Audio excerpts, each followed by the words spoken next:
Welcome back. Now, the latest opinion poll out suggests if elections were held today, Nairobi Governor Evans Kidero will be re-elected. The poll by Tifa says Kidero will win with at least 36%, followed by Mike Sonko, who would have a 32%.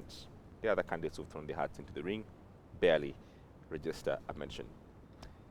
Next to Machakos, where the current governor, Dr. Alfred Mutua, appears to have a sellable lead of about 81%, followed by a challenger who we're not sure if he's announced his candidacy for the seats with 8%. There you go. And finally, that shocker in Kiambu, where Ferdinand Waititu would trounce the current governor.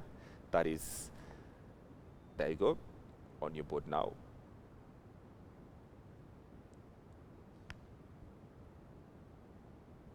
Well, we'll get you that. But I'm joined in studio by Managing Director, I believe, of Tifa.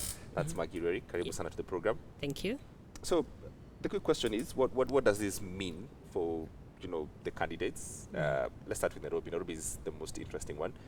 36% for Evans Kidero. A few days ago, I saw a poll done by the Star which gave Sonko a lead. What's the difference? How can you explain all this, by reputable, research firms? How do you explain the difference? Okay. It depends on the methodology, to be honest, because if one polling firm uses one methodology and another one uses a different one, definitely the results would be different. So for the Tifa company, the company that I work for the Nairobi opinion poll, we used a face-to-face methodology. The one that was published a few days ago by the Star, they used a telephonic methodology. Methodologies always yield different results if they're different. Absolutely. What was the sample size for your method? Because the first question that people ask here, how many people were interviewed in Nairobi, for instance? In Nairobi, we interviewed 719 people, and we selected adults and registered voters. And that sample size, if you match it against the population, it gives you a margin of error of plus or minus 4%. So for every percentage you see in our opinion poll, it means it could be either plus or minus 4%. So in this case then, statistically means that, Kidero and Sonko actually just tied. Actually, it's Kidero is at 36, Sonko is at 30. Yes. Plus or minus 32%. It's basically a 2% lead. Yeah. So Kidero has a very slim lead ahead of Sonko. So the battle, he hasn't won the battle yet. He still has to work hard. Let's talk about, just what the current feeling, what this data says about, most governors, most Kenyans, and especially who are talking to us on Twitter right now, appear to be dissatisfied with their governors, mostly in Nairobi. Others are talking about, their issues in Machakos. And, of course, the people, I think, in Kiambu would be happy with their results because they're saying, they're dissatisfied with their governor. How does this match up? Because most Kenyans are like, well, we did not want Nairobians. We do not want Kidero, and he's winning in these polls. What does it mean? What is the disconnect? If you look at... okay, we're talking about the opinion poll results, which is fine.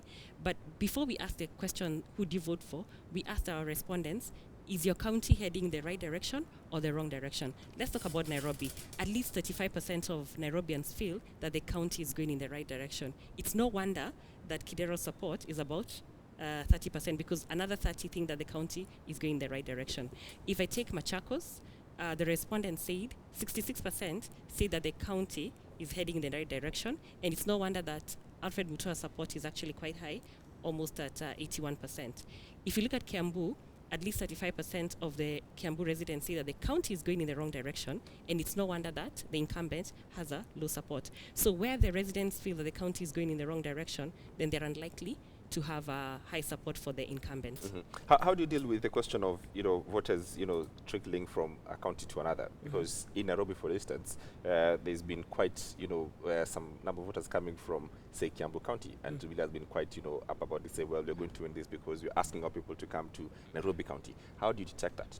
So by the time we get to the polls, there'll be a voter register that is going to be published by IEBC. So as we get closer to the election, what we'll be doing, we'll be using a sampling frame that reflects the situation. So I know, like in the last general election, I think the registration of Nairobi was over 100%. It therefore means that there are other people in Nairobi who basically don't live in Nairobi but will vote in Nairobi. So what we do as a researcher is at least say, for this particular survey, we interviewed the residents of Nairobi and we give our margin of error. However, would still say and put a disclaimer, there's a likelihood that we did not capture those who will be moving in from another county, and then put some sort of a indication of what is likely to happen, assuming those guys are likely to come in. So for researchers, we give a prediction, but there's always a disclaimer. If A and B happens, what is likely to be the outcome? So I would say that if a candidate has like 60% and we've only interviewed those who live in Nairobi, I would say, assuming the 5% who don't live in Nairobi but are voting Nairobi come and vote in Nairobi and they vote for this candidate, then his support is likely to be higher. Or if they vote against him, his support is likely to go down by the percentage that we were not able to factor in. Maggie, just on the same question of, I mean, just like you said, a few days ago, it's interesting that the Star newspaper commissioned a poll, and Mike Sonko, was, one in that poll, and you've explained it in methodology. You've come, today with a different poll that reflects differently on this poll. The question is, these different, firms, reputable opinion poll firms, using different methodologies and giving different results. Where do we find, and we say, so trust Maggie, don't trust so-and-so, trust the other one. Because at some point, we must have a standardization of this, isn't it? Yes. Okay, so I'm going to speak from my experience. And my experience is that in Africa, and I'm going to say in Kenya, it is better to use face-to-face interviews to determine the voter patterns. If I could call you today, the first thing is that I must have your number.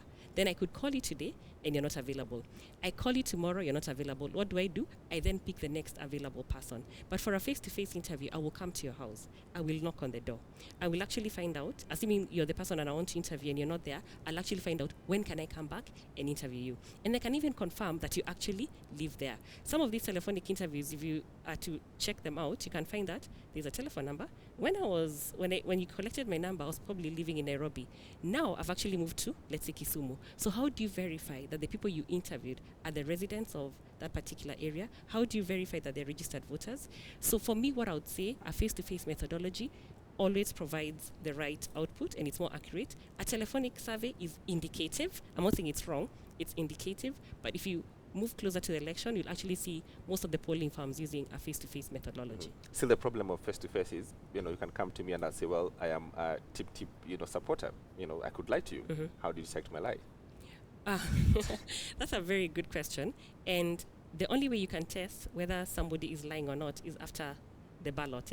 Once you've done an opinion poll, then you check what was the outcome of the elections. Did what you predict actually match what was in the ballot box? However, from my experience, and I've done this for quite a number of years, by the time you go and interview somebody, you have to use the right enumerators, meaning they're very good at talking to people. When you go to a household, you start asking questions generally. You don't go straight to the kill. You ask questions that make the person feel at ease, and then eventually you ask the questions about politics. There's a high likelihood, and here I'm going to say a 95% likelihood that the person will actually give you the right results. Our researchers are also trained to check, and we can tell, is somebody uncomfortable? Is somebody giving responses that are likely to be suspicious? If they feel that, they have an obligation to terminate the interview, meaning you just complete it, but you don't submit it as a complete interview. Two final questions, very quickly. We're running out of time. Here's the thing. These polls that are coming out, most Kenyans, like I said in the beginning, say they don't feel their governors have performed and they're dissatisfied with their governors. From your experience again, do you think most governors are going to be re-elected? I'm asking to make a prediction. I know. Let me talk about Nairobi. Right now, Evans Kidero is ahead, but he's in the 30s. They still 60% will not vote for him. And right now, he has a strong contender who's Mike Sonko, and then there's likely to be a third horse. And assuming a candidate is endorsed by Jubilee, there'll definitely be 3 horses. He has to work very, very hard. So that's Nairobi. I'd like to talk about Kiambu.